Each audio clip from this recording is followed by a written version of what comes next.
မင်္ဂလာပါဒီတစ်ပတ်တင်ဆက်မဲ့ချက်ပြုတ်ခြင်းနှုတ်ပညာစီစဉ်မှာတော့အိန္ဒိယမြောက်ပိုင်းဒေသရိုးရာဟင်းချက်နီတစ်ခုတည်းက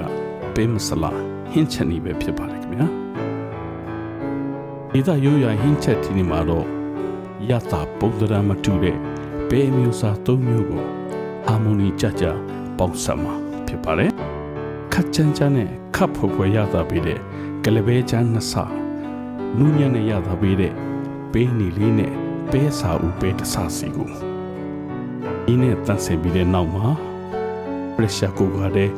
ရေတလီကခွဲခန့်ထည့်ပြီးတော့ဆွနမှုလက်ဖေးစုံနှစ်စုံထည့်ဒီနောက်မှာတော့မိနစ်20ခါလောက်ပြုတ်ပါပါမယ်ခင်ဗျာပဲပြုတ်နေချိန်မှာတော့ကြက်သွန်နီဦးကြီးတစ်လုံးကြက်သွန်ဖြူလေးမွာ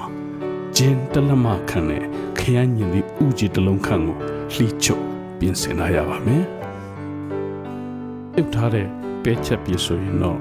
ဤရတဲ့ကြက်သွန်ဖြူနီဇီယာလက်ဖေးစုံနှစ်စုံမုံညင်းစိတ်ဇုံသိန်းနှစ်စုံတစ်ချပိုးနဲ့ကရဝေးရွက်အနည်းငယ်စီကိုအလာစီဆယ်စီခန့်တစ်ခါရဲရောပြီးတော့စီတတ်ရပါမယ်ကြော်ရတဲ့ချက်သွန်များရွှေအောင်တန်းလာပြီးဆိုရင်တော့အယောင်တမှုတ်ရောပြူလာတဲ့အနှစ်ကိုထည့်ပြီးတော့စပီးခရမ်းညင်သည်နဲ့စီတတ်ရပါမယ်ခင်ဗျာခရမ်းညင်သည်ရောပြီးစီတတ်ပြီးဆိုရင်တပြည့်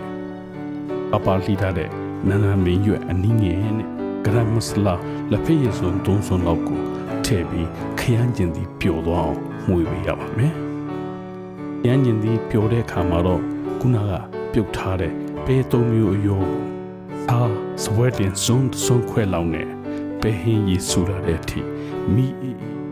တဲမနဲ့လောက်တဲလိုက်တဲ့ဆိုရင်ပဲအိန္ဒိယမြောက်ပိုင်းရိုးရာပဲမစလာဟင်းကိုရပြီပေါ့ခင်ဗျာ